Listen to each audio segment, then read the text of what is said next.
উপমহাদেশে মোগল সাম্রাজ্যের প্রতিষ্ঠা।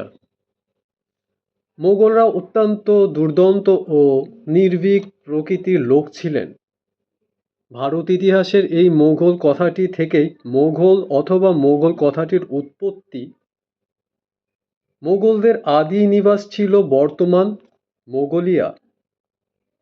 মোগল জাতি কয়েকটি উপদলের বিভক্তি ছিল।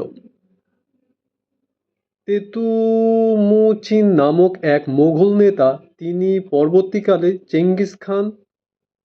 চেঙ্গিস খা উপাধিতে ভূষিত হয়েছিলেন। তিনি সব উপদলগুলোকে একত্রিত করেন এবং দুর্ধর্ষ তাতার জাতিকে পরাজিত করার মাধ্যমে একটি শক্তিশালী রাজা গঠন করেছিলেন। চেঙ্গিস খান মৃত্যুর পর তার রাজা বিভক্ত হয়ে পড়েছে। তার দ্বিতীয় পুত্র চাস্তাই এবং খা মধ্য এশিয়ার রাজত্ব করেন।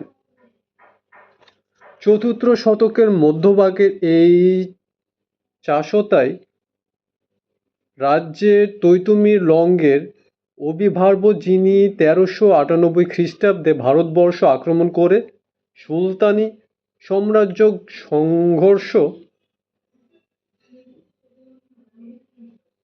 ধ্বংস করেছিলেন।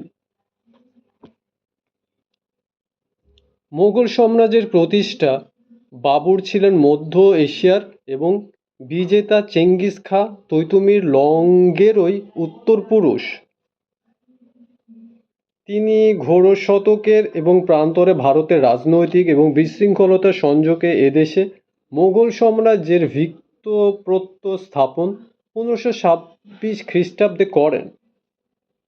4 বছর রাজস্ব শাসনের পুরো সময়টাই তাকে রাজ্য বিচারের এবং আফগান রাজপুত্র শক্তির বিরুদ্ধে যুদ্ধ বিগ্রহে রায় করতে হয়েছিল।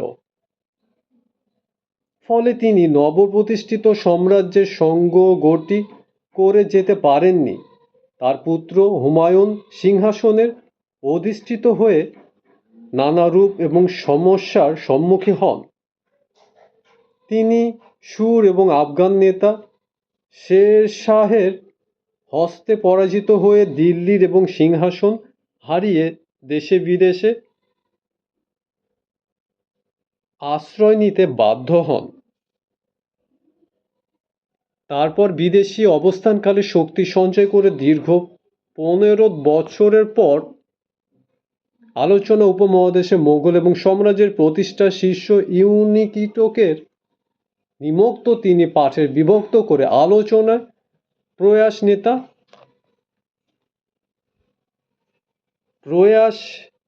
নেওয়া হয়েছে।